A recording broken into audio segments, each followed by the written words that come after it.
Three, two, one. Welcome to the Lightforge. This is ADWCTA. This is Merps. We got a slightly different format today, mostly because Old ADWCTA. school. I don't know, old school. This is just a random once in a blue moon blip. Last time we did this, you were joining us from across the world. Do you remember that time? Oh, I Yeah. remember this. That was the live from Mongolia Yes. Lightforge. Where you That were was interesting. giving arena analysis from a yurt, essentially. Yeah. This time it's under less happy circumstances. I've been struggling with weird hive cases this weekend, and so yeah, I'm not going to be able to stream the rest of the night. So we're in this new format for Lightforge. If you're a listener, you have no idea what the hell's happening. Don't worry about it. If you're listening to this on a podcast, it's just our video formatting is a little different right now. Right. Okay, so other than that, nothing really changes. Let's talk about this week and what happened this week, which was not a lot in terms of arena news. It's been a very slow week, and I think part of that has to do with the fact that just almost a week ago, right after our previous Lightforge, 800 Blizzard employees were let go. They were fired, and sad day. I think there was a lot of overall sadness within the not just the Hearthstone community, but the Blizzard community, right? So our condolences to those people, and I'm sure there's a lot of talented people that will land on their feet. But yeah, this has been kind of a somber week with a lot of just sadness and anger flying around. Yeah. So the people who were fired were not on the dev teams. There was a lot of community relations people, a lot of esports people, a lot of people who were working on like Destiny 2, for example, which it just split up from Blizzard Activision, and so all the people who were doing that thing kind of are no longer doing stuff, and they couldn't repurpose them, and so they had to let them go. Now, 800 employees is a lot of people. I think Blizzard is in total like less than 10,000, so that's like it's a huge chunk of people that the company just didn't think that they needed. So it's definitely a new direction for Blizzard. I don't think they've done anything like this before, and it's a little scary if you're a fan of Blizzard and the games they make at what's going to happen. But at least no one on the devs teams were touched, I think, or to the extent that any were, it's very few. I think that's the company Yes. line is that dev teams are getting bolstered still, not like being cut. Right. And the other services that supported, like publishing, customer service, esports, those are the places that they thought Blizzard overextended a bit, and so they got cut. Yeah, they said the reason that they were doing this was to reallocate or to shift resources over to development. We want to focus on development, which is good and bad. Time will tell whether or not Blizzard can. For those of you who think that Blizzard is in a decline, time will tell if it can make its way back up. For those of you who think it's like, oh, they've come out with good games, sure.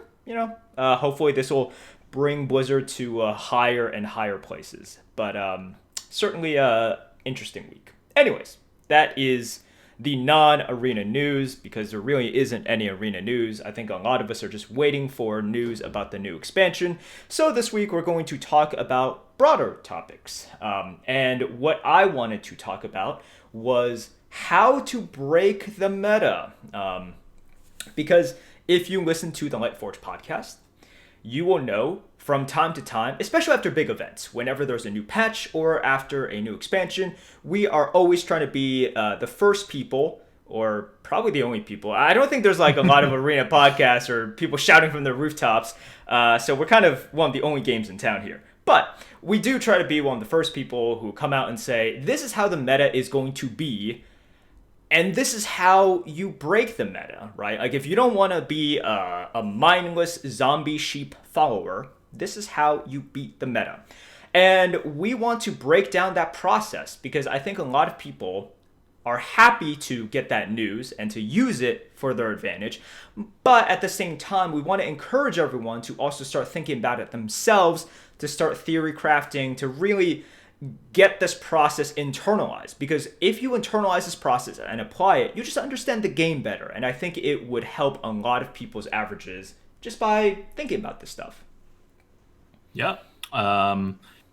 Like we don't play that much Hearthstone, even when a new meta breaks. Like a lot of other streamers and people play way more Hearthstone than we do. We probably don't even play as much as you, average listener, assuming you still play Hearthstone, because I know a lot of people no longer play Hearthstone. They're just following along, which is cool. But especially with us, we really had to get good at figuring the meta out very quickly, or we would be behind like for a long time.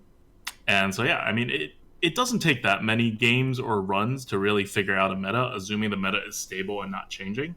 And there's a few tools to make a quick read on the meta. Why don't you start that? Yeah, I think that's the important thing to point out first, where if you look at all of our expansion previews, we always have a preview of the meta. Like, this is how the meta is going to be. And it's been a little bit harder whenever we don't have, for example, the offering rates or the bucketing. Mm-hmm. But even then, we can try to,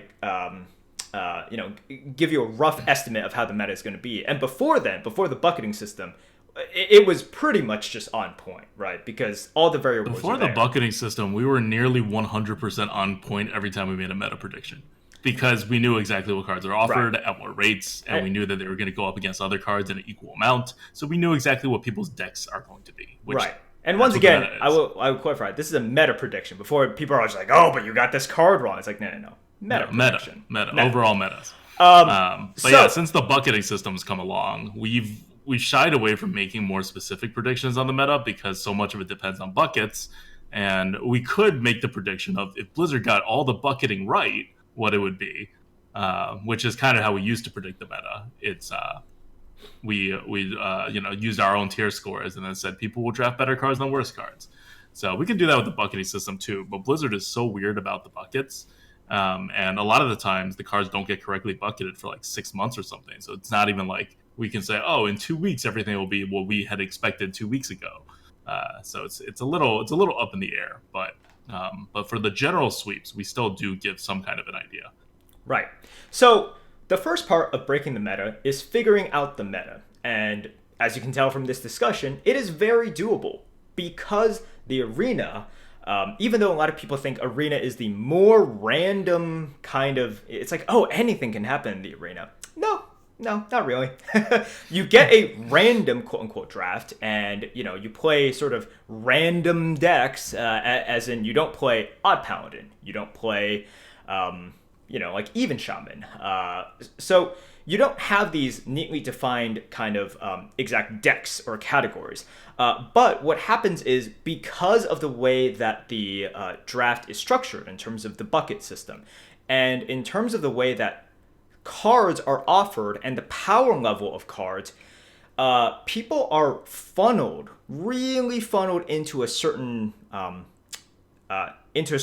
like play style, and you don't really see much shift. So the difference in constructed is, in healthy metas, I'll just say in a healthy constructed meta, what happens is people shift towards kind of like a certain kind of deck or a certain style of play, and then the meta kind of like shifts to something else because they are able to kind of take advantage of a weakness of that style. And then once it shifts over there, and then the predominant deck that's being preyed upon phases out, then it shifts again, right? So it just keeps on moving. So constructed is a lot more kind of player driven, while arena, you can drive the meta through progress within players' understanding, but a lot of it is just like, dude, Dragon Ball Scorcher is underbucketed. Take the Scorcher, So that's sort of a basic explanation of why it is a lot harder to find this constant movement, this constant shifting of the meta in arena rather than in constructed. Yeah, I mean, constructed is just a harder beast to predict overall, right? You look at, there's always these montages of like top pro constructed players making predictions about how the meta is going to go or how good a card is, and they're like way wrong, most of them, nearly all the time. And And these they're are like like very amazing. smart. Yeah, these Yeah, are amazing players. these are like the best people at evaluating this stuff, basically, right? Like assuming that you're not going to allow them to actually test stuff out, and they're just wrong. Whereas in the arena, you have plenty of people, us included, that can give you like pretty spot on analysis of a lot of stuff before it happens. And it's not because we're like better than the constructive players at analyzing the meta. It's because that's how arena works. Like when you have a limited format, things are more predictable, not less predictable. Yeah. So the first step into figuring out the meta for Arena, whenever there is a big event, is to take stock of what we have currently. I think that is step one. Mm-hmm. Look at what classes are good, what cards are good for those classes, right? Like really define it. Think about how their game plan goes along. So I would say, for example, right now, Paladin is in a pretty decent spot, right? I think for a lot of people, it's a solid mid pick. And for Paladins, it's strong early game. I would say they probably have one of the strongest, if not the strongest, early games in Hearthstone. And then really, really good late game that takes advantage of the snowball. So that's sort of how they play out. So if you're just looking at it in terms of that perspective, it's like, okay, you identify that playstyle, you identify the cards that help them get there, like Silver Sword, Righteous Protector, etc. So that's what you want to do. Just take stock of what they have first. I think a lot of people want to already look at the changes and then be like, oh, okay, so this is going to do this is going to do that. No, no, no. Step number one, see what that class does and what makes that class be so good, and then also figure out how does that class fit in relation to other classes. So it really is just before you try to break the meta, you need to just understand how the current meta is. So that is step one. Do you have anything to add to that? No, just figure out what the meta is, and you do that by playing games, seeing what people have, right? Yeah. So that is really kind of it. Like, really, the first step. Figure out what the meta is. And you have to understand this. So if you do not have a good grasp of this, listen more to the podcast, play more games, watch more streams. Because if you don't have this, then you can't really go on to the next step of figuring out the meta. So, two, what you want to do, assuming that the reason you're doing this is because something changed, figure out exactly what has changed and figure out the degree to which you know / you do not know. So if they are nerfing cards, well, you know exactly what is going to happen. They are nerfing this card and that card and that card. Maybe they'll rebucket, maybe they won't, but they typically, or like in the past, they haven't rebucketed immediately. Or I think right now they rebucket like pretty soon, right? Like these days they rebucket pretty soon. But Yep. yeah, so It's been on and off. They it's been on rebucketed and really off. quickly after Witchwood, like not at all after Boomsday, and then they're Yeah. back to pretty quick rebucketings in the latest set. So step number two is to just kind of really take stock of what has changed, right? And then after you specifically identify those, you slot those into what you already know. So let's say for Paladin, they nerf something that is kind of like inconsequential in terms of like what does Equality. okay, yeah, exactly. They nerf equality, which for a lot of Paladin players out there, it was a good card, but was it really the card that you like needed? Not really. I would say not really. You definitely lost a tool, but I would say that anyone who proclaimed that it's like, oh, this is the end of Paladins as a decent class, probably wasn't playing Paladin in what I would say the optimal fashion. So that is really number two. Just like slot what is changing into what you already know. Okay. So those are the first two easy steps. You agree with this so far? Yeah. In terms of changes in general, I just want to point out that, like, I'll give an example. When they nerfed Warriors, right? They nerfed a whole bunch of control cards by one bucket. And, like, don't freak out over that. I don't know if anyone was freaking out over it, but things like moving down one bucket usually has almost no effect whatsoever on the meta. So when they rebucket stuff, you got to look at, like, things moving a lot or neutral cards moving, right? Like when they rebucketed Fungomancer, that actually affected the meta. Why? Because it was a neutral card that was super underbucketed. But on the other hand, when they rebucketed like 6 warrior control cards by 1 bucket, like it should have had a way larger impact, and it had kind of a small impact. And everyone, at least I think most people were pretty prepared for the very small impact that it was going to have, because it's just 1 bucket, right? And it affects 1/9 of the class. It's not really shaping the meta. The mid-range / aggro variants of warrior were so far behind the control variant in terms of power that it wasn't even going to allow them to like fully catch up. Yes. So that is the 2 very easy steps. Now, get that out of the way. We're going to make a leap to the 3rd step, and we need to definitely break this down because the 3rd step is where things get real. Step number 3, I'm imagining that picture of like the owl. It's like you draw a circle and you draw a second circle, and step number 3 is draw the rest of the owl. All right, so step number 3 is predict what people are going to do now. Now that you have that information, which is actually not as hard. Like, I think drawing the owl is a lot harder than this. Let's go back to one of the most recent balance patches, right? Where, if you remember, they nerfed warriors and they nerfed hunters and they buffed up like every other class. Oh, they nerfed rogues as well, right? So they nerfed 3 classes. They buffed all of the other classes. So we know a little bit about how the meta has turned out now. That is the current meta. So let's just take that example, because I think that is a recent example that everyone sees. When we saw that, I think you remember, like, I proclaimed this on the Lightforge, and people were like decrying how like Hunter died, and Hunter was like almost at number 1, and then immediately within a few days it tanked, right? It tanked, and then it's been tanky ever since. I think it's almost at 43% right now. Well, they just went ahead and nerfed it again. So. Yeah, so it's really bad. But if you remember, I proclaimed right after the nerf and during its freefall, I was like, you know what? Aggro Hunter has never been in a better spot, right?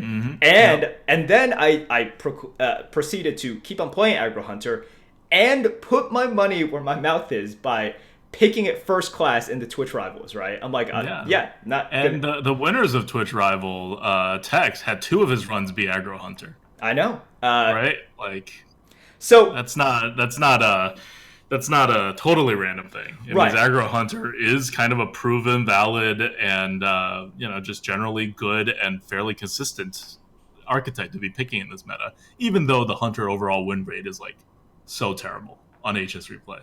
It really is. But oh my god, so terrible. It really is so terrible. But I want to use this example because I think that we can use this as a jumping off point as to figure out step number 3, which is what the heck are people going to do? So when you see a change like that, immediately you're like, okay, so warriors are going to get nerfed. And I think this is a good example because they didn't even tell us exactly how, right? They were just like, oh, we're going to make these classes a little bit worse. So you're like, okay, they're going to make these classes worse, which at that time, I'm guessing you are going to offer them less of their better cards, right? Warriors won't be able to pick from the top buckets as much, and therefore the overall quality of warrior decks will go down. The overall quality of hunter decks will go down as well.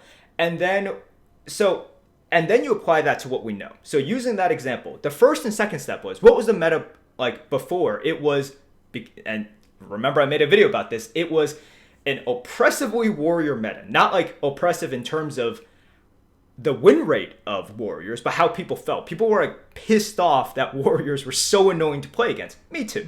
They were really, really pissed off because it was just one of those classes that,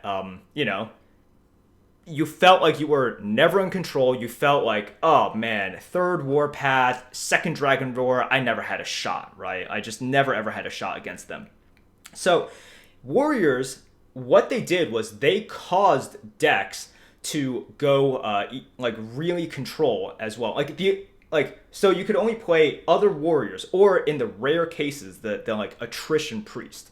So when people saw that warriors were going down, one of the general responses was like, oh, like, and this is the first step. The first step, people were just like, oh yes, like it won't be as control anymore. When really, warriors were holding down control decks, right? Because you want to think about the real implications of this. Just because like a control deck goes down doesn't mean control goes down. So if warrior was that oppressive, what was it really holding back? It was preventing other control from actually being in Preventing the meta. warlocks, Yeah. preventing mages, to some extent, even preventing priests.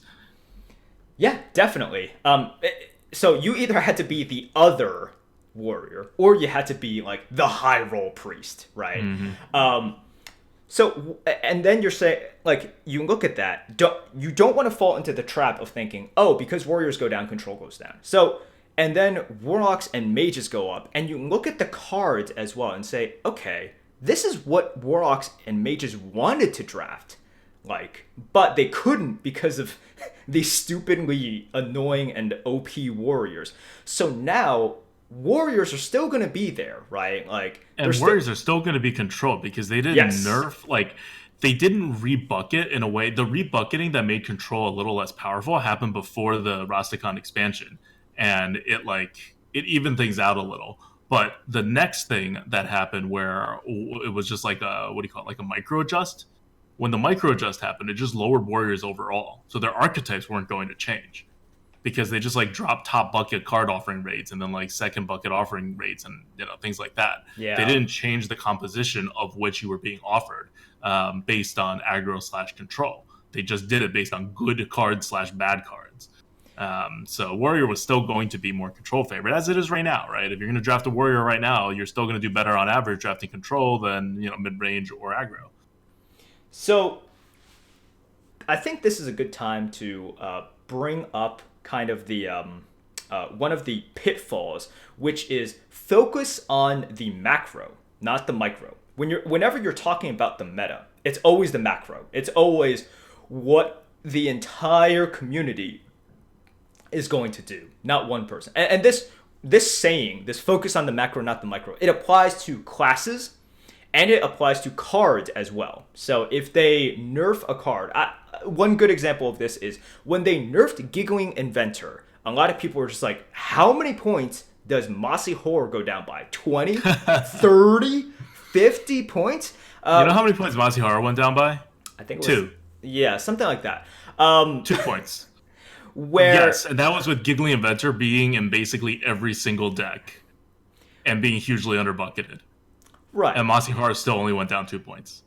A lot of it just comes down to how many times do they play Giggling on 5 and you Mossy on 6, right?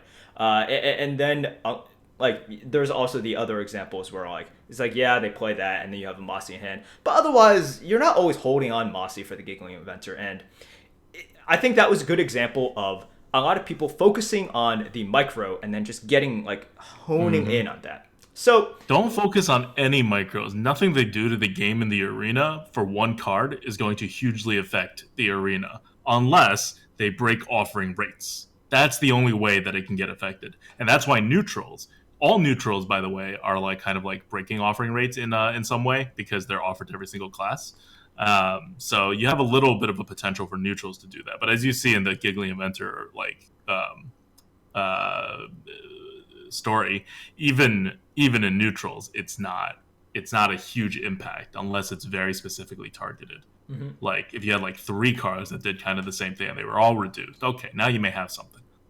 So let's go back to our example where warriors, rogues, and hunters are nerfed. These other classes go up. Well, what happens when...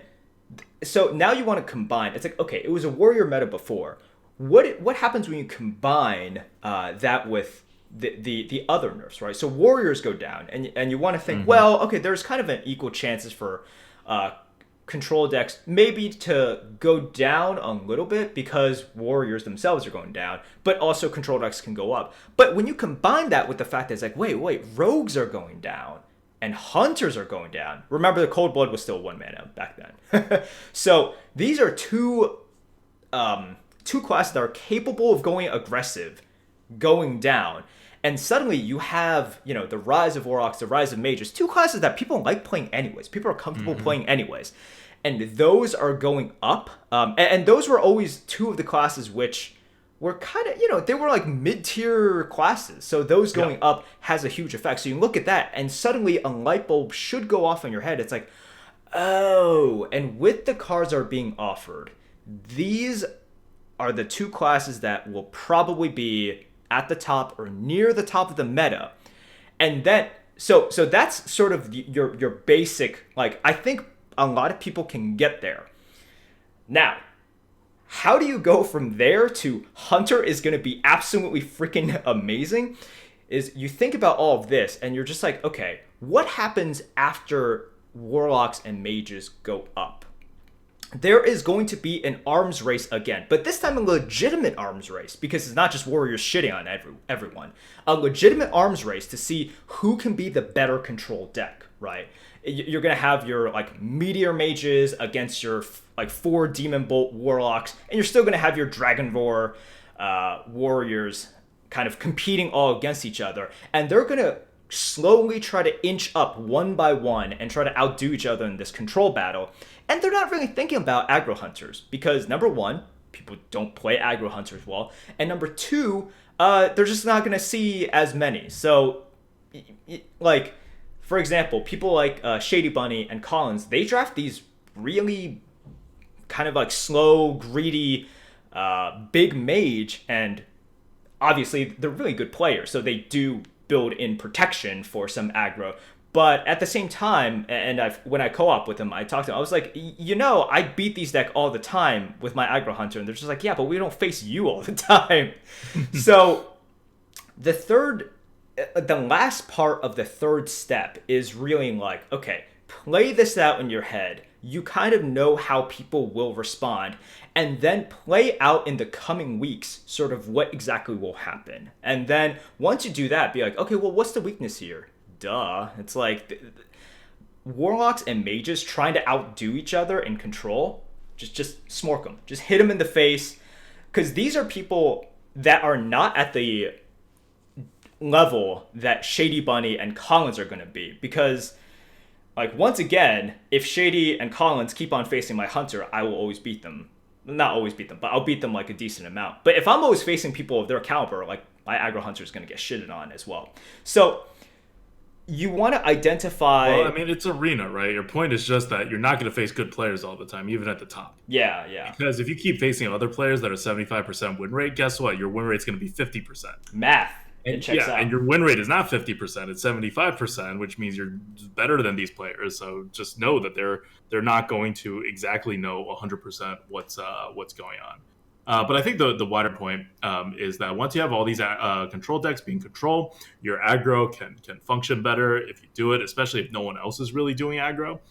With Hunter so low, there's not a ton of Hunter aggro players around. The people see the win rates, right? It doesn't look good. People see that Hunter's just been nerfed. That doesn't feel good.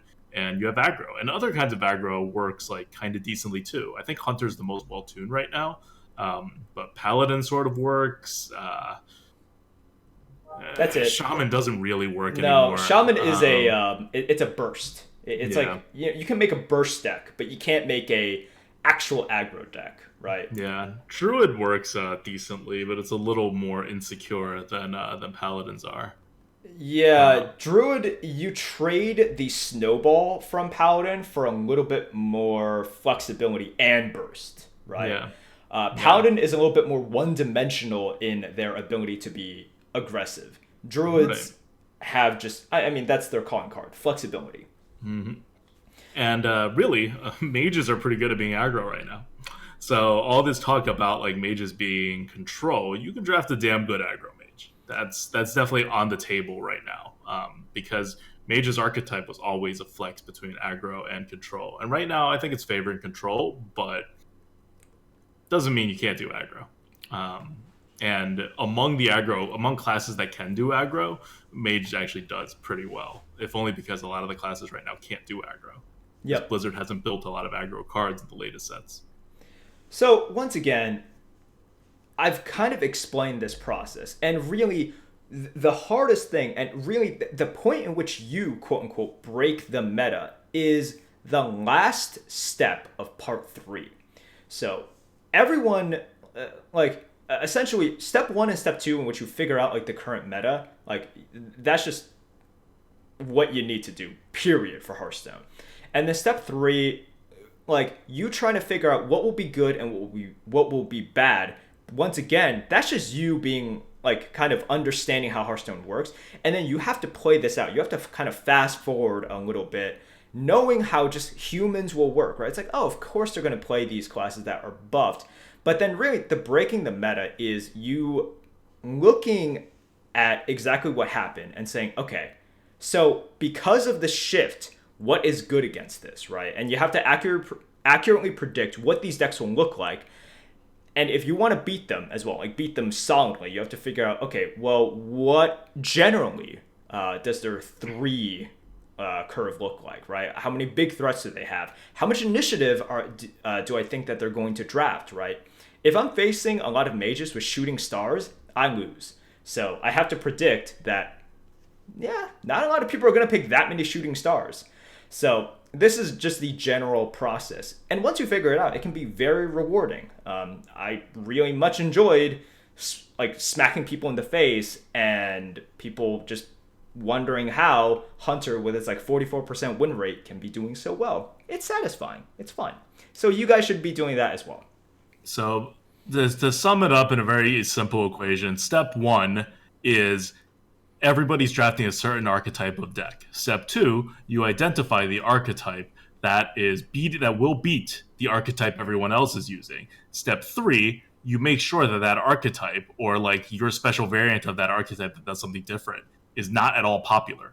Because if it is popular, then the step 1 people will adjust, and then you have no real advantage, right? Because then they need to face you to get to the top, and it'll be built into the meta. So part of breaking the meta, I think this is the one that, you've insinuated it all the way, but you didn't like highlight it, is that you have to not be in the meta. Yes. If what you're doing is in the meta, then the meta is accounted for you and you are not doing anything special. So to properly break the meta, you need to see very few decks like yours in the meta. So if you're playing like, I don't know, a type of paladin and you're like, oh, I think I'm super special with my type of paladin, I'm going to break the meta.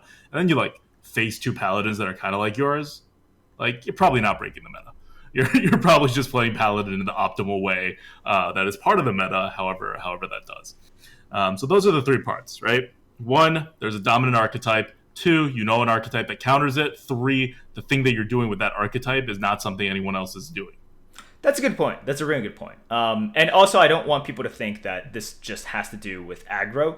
I think a good historical example is Shady Mage, right? Where I don't remember the specifics, so I'll just keep this broad.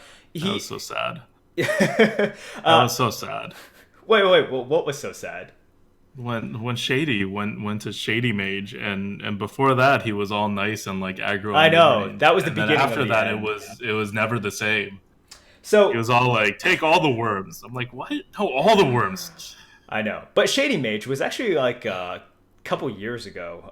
So it's been a while where he essentially saw that like mages had a role and they were good, but a lot of decks were just mid-range, right? They were mid-range and they necessarily, because of the meta, had to be like mid-range. You know, you had to pick your 4s, like 3 4s and 5s, and he looked at it and he's like, well, I want to outvalue these, but I can't draft too big. And he's like, but if I go too big, then there are still aggressive decks out there. And he's like, okay, so what do I do? He's like, I can play mid-range just like everyone else because that's fine, right? And then you can edge out wins, but you're just following the meta. You're not breaking the meta. And I'm sure Shady would have still averaged 7. But he looked at this. He's like, wait a second.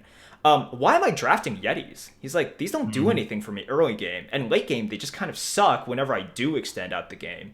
So he's like, okay, so for these hunters and all these other aggressive decks, well, I'll draft all the small things. I'll draft Rip Mana Worm. But I remember he's like, yeah, like these Mana Worms are amazing. So he would take a lot of small cards, and then he would take really big cards. And for the mid game, he's like, I'll figure it out. Because most of the time, whenever they drop the Yeti, he's already gotten so much of a board advantage and already made good trades on turns 1, 2, and 3. He'll be able to handle that Yeti, right? And later on in the game, he has, like, by that point, either he has already won because of his early game, or he's able to then be like, oh, wow, good thing I drafted a ton of these big fatties so I can just lay them down. So he figured out a way without aggro to just be like, okay, this is exactly how other people are playing the game. And whatever tweaks that your normal players are doing. It's small tweaks for the mid-range game. But this is how I can consistently protect myself even better against the aggressive decks while ensuring that I always outvalue these like mid-range decks. And he used that to great effect. I don't remember exactly what I think his average was. It was sick. It was disgusting. Yeah. Yeah, with his mage. So basically, in that meta, everyone was playing mid-range. You identified that to beat mid-range, you play slower mid-range. And more specifically, he identified that the weakest spot in the meta at that point was 4-drops, which were, like, we had much better 4-drops now than we did then, and we used to have a lot better 4-drops back in Classic. That was the middle period where Blizzard just, like, stopped printing 4-drops that were neutral and just kind of, like, forgot about that mana along with, like, 2s. So the more specific variant of being a slower mid-range deck for Shady was get rid of the area that I'm losing value in, which is on the 4-drops, right? I need my 3-drops to stop the aggro. I may even go with 1 or 2s to stop the aggro, but the 4 in the mid is not doing anything. So once he identifies that was step 2. Step 3, look around, make sure no one else is doing this. Obviously, no one else is walking around not drafting 4-drops. That's crazy. And so he does it, and it does really, really, really well because no one's prepared for that. Right? Like a deck that is mid-range that would normally be able to handle a control deck is probably trying to get out faster than the control deck. His style stops that while preserving the card advantage for later. Right? Now, that would not fare as well in a different meta, let's say in an actual aggro meta, or even in an actual control meta. But for that particular meta, it was really, really, really good. And so that's the kind of things you're trying to look out for. You're trying to look out for ways to exploit the meta. This goes back to, I don't know if you guys know this. I don't know how long you guys have been following the Grinning Goat. But before this was the Grinning Goat, before even the Arena Coop had started. Oh, I know what you're going to... Yeah, okay. We're talking like almost 5 years ago. My first post on Reddit ever was a post on competitive HS. And it was titled Breaking the Meta. And it was about Constructed. Because no one cares about the Arena. And I was trying to figure out Constructed and trying to get that legend card back. And it was just a very simple, like concise, I think, breakdown. Not like what we do now. We've totally dropped this whole concise thing. Concise breakdown of what exactly a meta is. People were talking about it without really fully understanding the implications and what breaking the meta means. And from that, using the same principles, I took a Pyro Warrior with basically like no pirate support, like just really basic classic. It was just aggro hunter. It wasn't exactly. Aggro it was aggro hunter without a hero power, but with weapons that go phase for more total damage, and it gets screwed by taunts. But no one was playing taunts because that's how the meta freaking worked at that point. I would say and I super remember this. So this is ADWCTA was essentially doing Face Warrior, and I think the two biggest techs that he or like the two most important cards that he teched in were Fairy Dragon. Well, to start, there was no Face Warrior at the time. That wasn't like a deck. I just decided to make a Face Warrior. So guys, this was when, like, remember, this is like at the very beginning of the game. Warriors were not aggro, right? This is so because you say Pirate Warriors, like, dude, I know Pirate Warriors, like, what, no. This was when it was Wallet Warrior, and that's it. No other warriors existed. It was Wallet Warrior with Sylvanas, Rag, Cairn, etc. Right? Yeah. So the two most important cards, and once you started winning with it, I was like, this is brilliant. This is genius. The first one was Jungle Panther. This was like a shit tier card. I mean, it still is a shit tier card. That like in a constructed that you teched in because people were not taunting. They were removing. So you identified that and you put in Jungle Panther. You're just like, dude, 3 mana for 4 damage to the face. That's what I need. And the best thing that you did, put in double Fairy Dragon. This is when no one played Fairy Dragon, and let's admit it, Fairy Dragon is not like a world-beating There were no card. dragon synergies at this point in this game. There were dragons, but there were no synergies that used the dragons. This was because priests and mages were a huge part of the meta, and by putting that down, they couldn't Shadow Word Pain or Frostbolt your turn to play. And what they did was... Oh, no, also rogues, right? The deck was specifically built to kill Miracle Rogues, and so you couldn't get backstabbed. Yeah. What's critically important to everything I did was to not get backstabbed. They couldn't... No, I remember this now. No backstab, no Shadow Word Pain, no Frostbolt on turn 2, which was kind of just exactly the advantage that you needed. Yeah. So the ability of Fairy Dragon was just so good. And I remember Trump picked up your deck, right? And Yeah, Trump picked up my deck, took it to the tournament, did 1-1, beat the deck it was supposed to, which is Miracle Rogue, which was destroying the meta at the time, and then lost to like some other deck, which I think had an unfavorable matchup, but it was like 40-60 or 45-55 or whatever. Like, I thought it was an okay matchup and didn't go his way. But yeah, and the premise behind the deck or anything you do in that is you identify what decks are prominent in the meta. You identify a weakness that they all kind of share, which in this case was they didn't taunt. And I was like, that's silly. There are aggro decks, and there are actual like legit aggro decks, but in the meta. But the control decks all stabilized against aggro with stuff like what that dragon that sets your health to like 15 or whatever. what? Oh, Alex Straza. Yeah, with like Alex Straza and stuff that comes out like super late, and I'm like, what kind of aggro are they even facing? So because you don't taunt, warriors actually deal more damage than hunters. And so I was a more efficient face hunter for that particular meta than actual face hunters. And Well, so the, I won Face more. Hunter like basically didn't exist back then. Not like the Face Okay, Hunter. it was that it we was do. combo hunter It more was more combo than face hunter, yeah. right? Which gave like miracle rogues and like control warriors and whatever enough time to like protect itself. Yes. And I just kind of try to take that away. And the deck was weakest against Zoo because Zoo was the only deck trying to be on the board really early at the time. There were no other decks that tried to be on the board early and could screw with me. And Zoo also taunted up. So every time I faced a Warlock, I was like, oh, okay, I'll lose. But I faced Warlock maybe once out of every, I don't know, 4 matches. And all the other matchups, especially the Miracle Rogues that you face up against once out of every 3 or once out of every 2 matches, you have like a near auto win. Yeah, remember I saw your stats at the end, and you had a terrible win rate against Zoo. It was horrible. I think and Zoo was a popular deck. I think your win Zoo rate was- was like 14% or something. It was terrible. It was actually that bad. Whenever I see a Zoo, I would just be like, well, I lost. But that was okay, even though it was a popular deck, because it had such good win rates against everything else, including 2 of the more popular decks than even Zoo. But And this is constructed, so all you needed was about 50%, and I had like a 70-something% win rate. yeah, your I think your path from rank 3 to legend was like 75% win rate or something. Yeah. Like It was something really ridiculous. Yeah. Because you hit the area where you just start facing Miracle Rogues over and over again from people playing the number 1 deck trying to make it to Legend. And I was like, okay. So that's the meta, right? I figured out how to break the meta. I swapped in some text here and there to, get the best mix of aggression. And you just do it. So it's an overall thing. I just think it's funny to bring a full circle back here now that I haven't done constructed in like 4.5 years. But yeah, the arena meta is like the constructed meta, just less specific, right? Like in the constructed meta, we were talking about specific cards, specific decks, specific classes. When you hear Merps talk about breaking the arena meta, it was more like, here's control. This is what control does, right? And that makes it a lot easier to do. It's actually kind of hard to break the constructed meta, which was why I was so happy when I did it. And it was also because the meta was much less refined than metas are these days in constructed.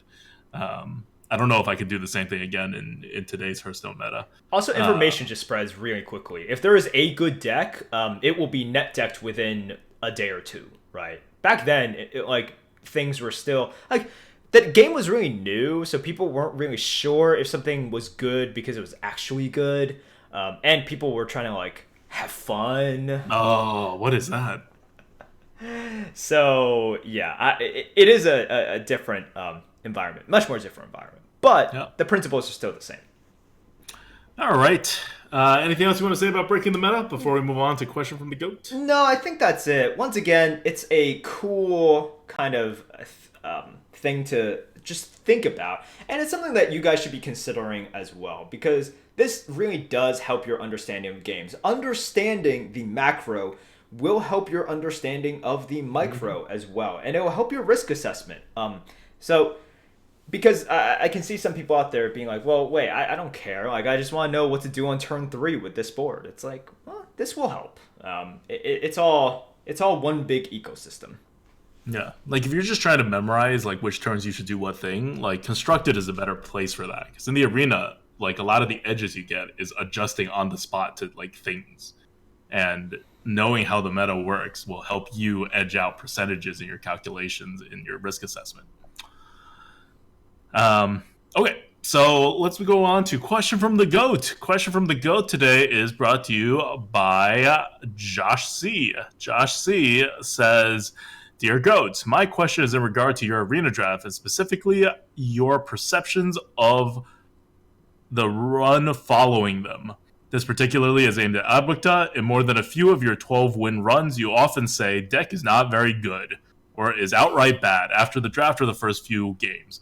While I know part of the run ending in 11 or 12 wins is the player skill, upon looking back at some of the drafts, what do you think may be a reason you maybe underrate them much besides the lack of premium cards? Or are you able to do in the matches that make up for the perceived deficiency so well?"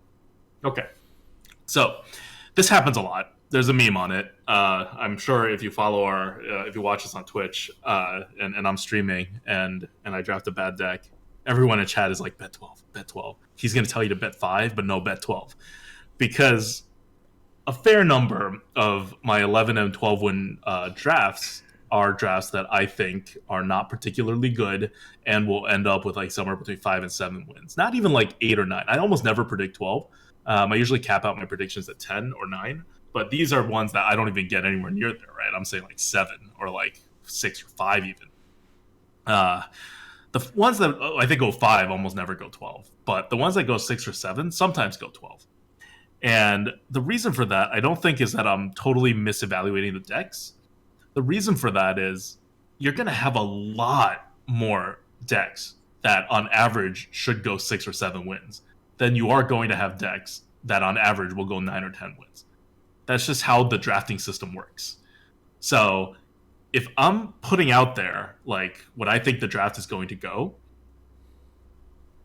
the chances of me being wrong on the 6 and 7 is pretty high compared to the chances that a 9 or 10 win draft actually goes 12. Because I'll probably say a deck is in the 6 or 7 range 3 or 4 times as often as I'll say a deck is in the 9 to 10 win range. And once you get down to like 5 wins, I'm pretty much saying the deck it has fundamental issues it cannot overcome, right? And I'm going to try to like pull it to 5 wins between me and opponents hopefully DCing or being really bad. And so that's why that win rate is down.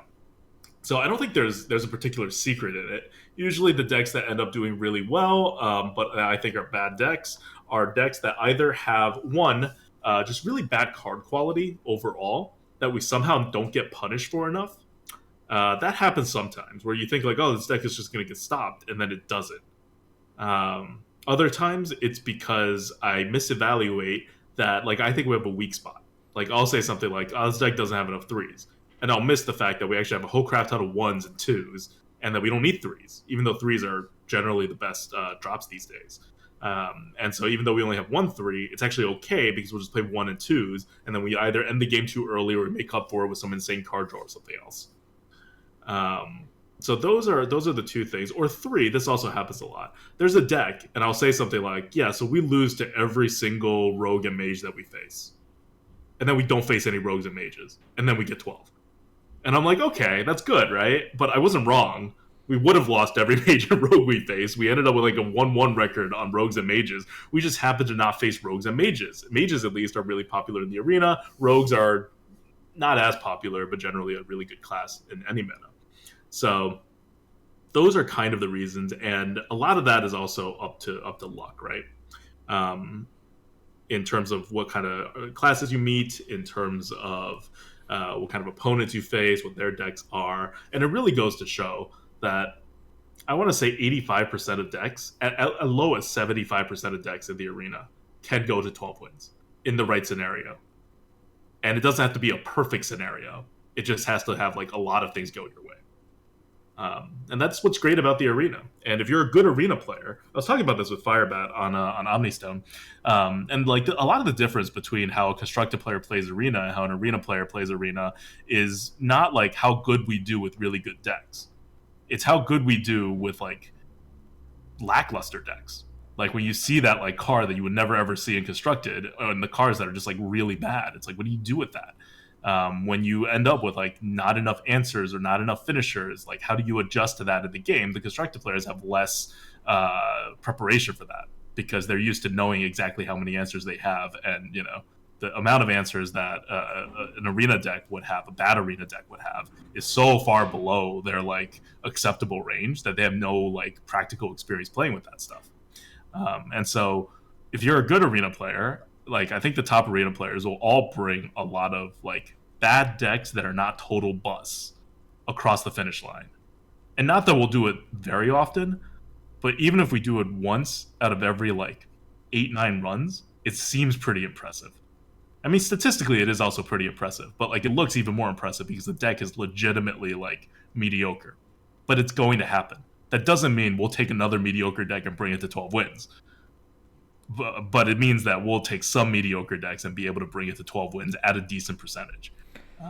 And you also get a lot of this training. I know some people retire decks, but not even for not gold. I never retire decks for that reason. Like, I want to be learning the skill that is dealing with crap.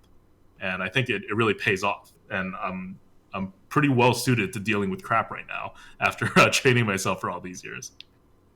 You know, you make an interesting point, and just anecdotally, although thinking about the results from the Twitch Rivals tournament, I want to say that I think if you averaged out like the true arena players, like the arena players, like let's take average out of it, right? If you just take kind of the standard deviation of it, right, and break that down from the scores that I remember, it seems that it's all in the same range. Yeah, it's all in the same like, range. All the arena players did pretty well to really well.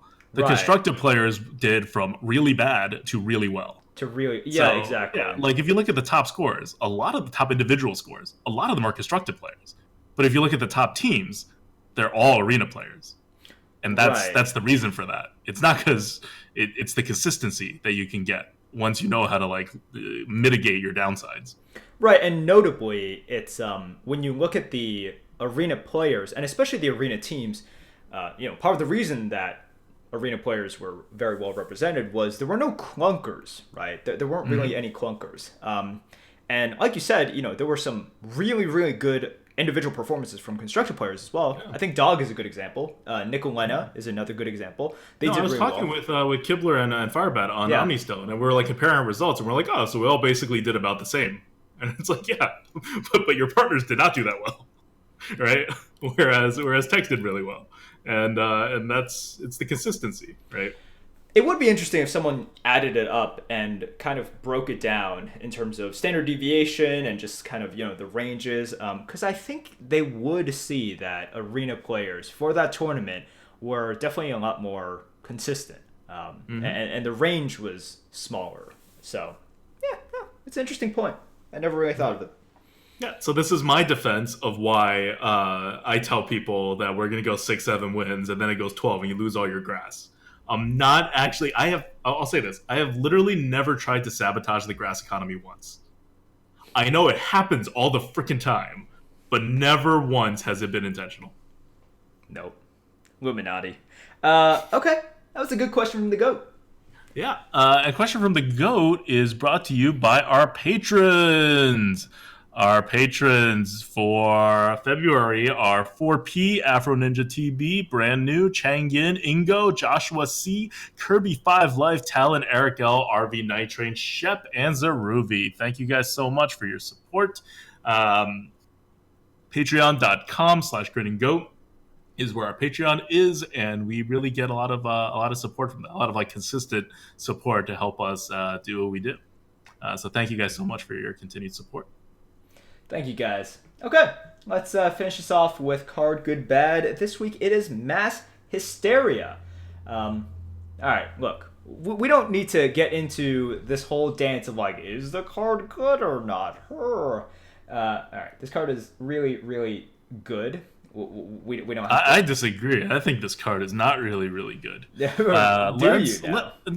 put it in perspective, all right? Sure, it is right, because it is not just about how good a card is in a vacuum anymore. Because it's not about like whether, and it's also not about whether this card is above average of a card, right? Like, yeah, it's above average of a card, but like, depending on who you talk to, some people think it's premium, some people think it's just good. And I fall squarely into the just good camp. We rated a 134 on our tier list, and I think we've kept it there. I don't think this card's moved a lot. And 134 is pretty good. 134 in Priest is like where Crystalline Oracle is, where Northshire Cleric is. It's a little below things like Cabal Shadow Priest, Shadow Words, and Psychic Scream, obviously. But like it's in the low premium, right? Slash high above average, like kind of zone. It's in the bottom of the third bucket. And the bottom of the third bucket, it's actually, it places pretty high in the bottom of the third bucket, but I think the bottom of the third bucket overall is a little over bucketed for Blizzard. But still, it's a card that you will be generally happy to take when you get offered it, like at least half the time. And so you see it everywhere. More importantly, it's a card that's obviously a lot better if you're control than if you are aggro. You want to be off the board, not on it, so your minions don't go killing stuff. And guess what priests are most of the time these days? Yep. Control. So this card gets a little extra value from that. But at its core, I want to talk about why it's a 134, not like a 150. All right, Psychic Scream is like a 190. We won't even go there.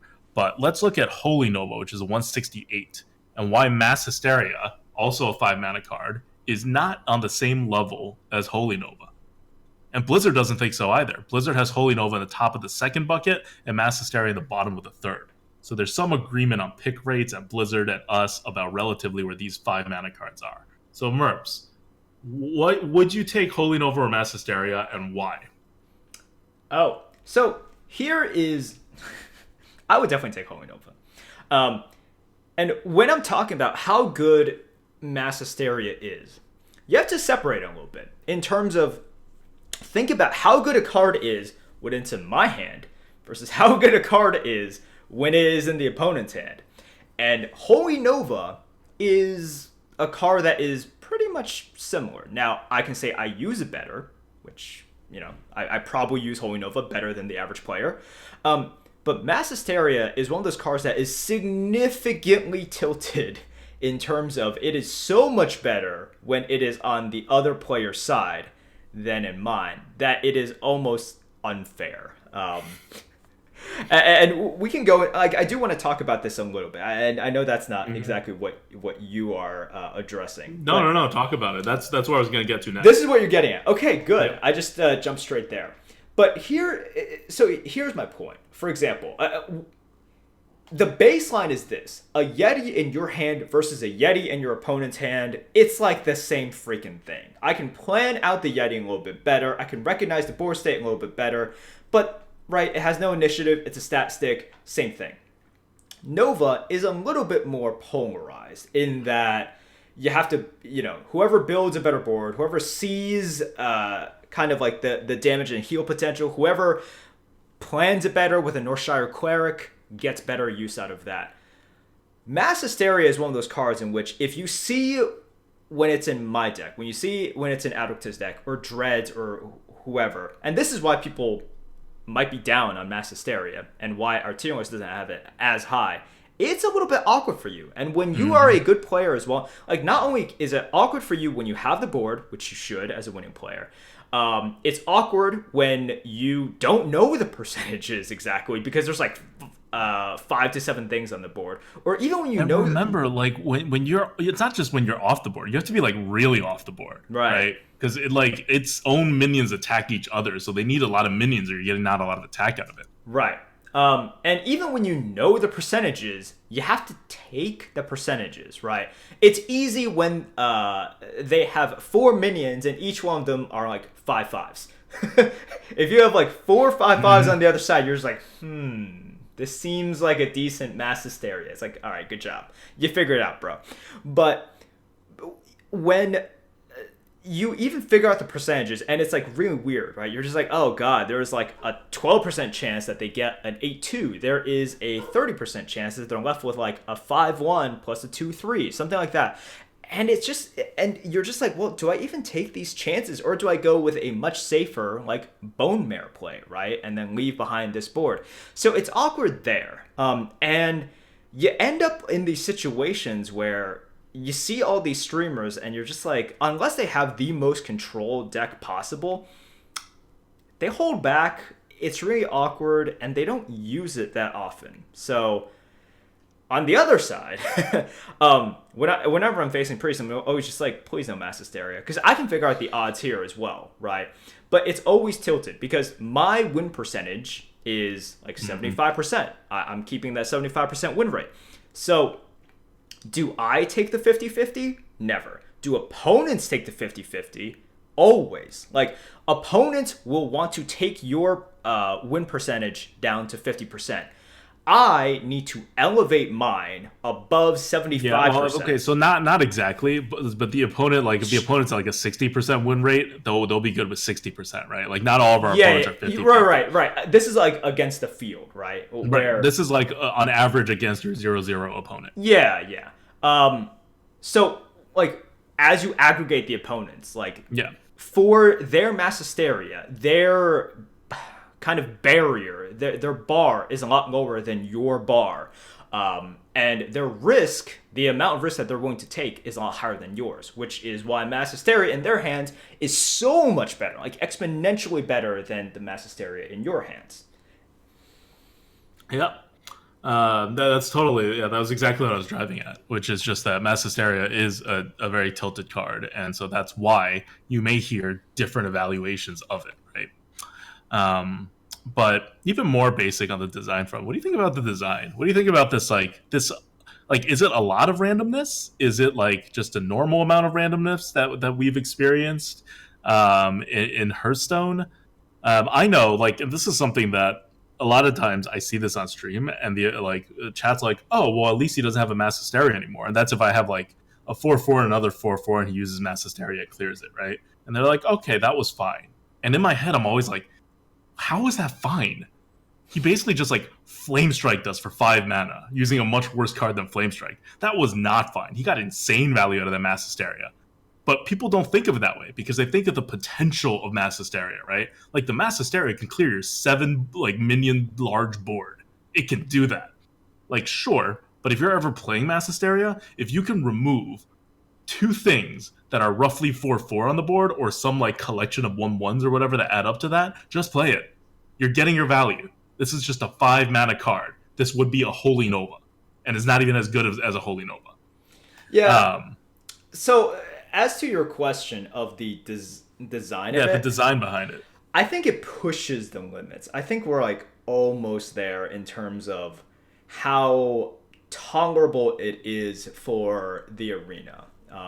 I think in constructed, like if people are teching this in, it's so easy, right? Because you, as the architect of your deck, you can like also configure minions, not only when you play them, but also when you construct the deck, to just be like, okay, I can tweak this here or there. And if everyone suddenly starts playing Mass Hysteria, I can make these kind of minions that really don't fall prey to it, while at the same time being good at other stuff as well. Mm-hmm. So you can always do that. In a format like Arena, that is just, well, you can't do that. And you can't anti-tempo against it as well.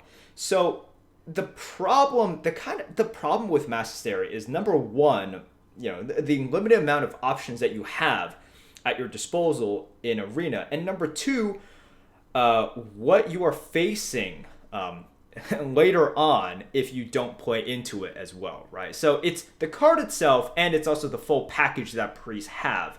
So this is a card that Right. The design on it, I think it's really, really close to being just a bad card, quote. Like a bad card as in like, this shouldn't be in the game.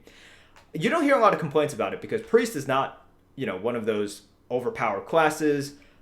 Priest is really hit or miss, and Priest is also one of those classes that people aren't like generally that great at unless it is supremely overpowered.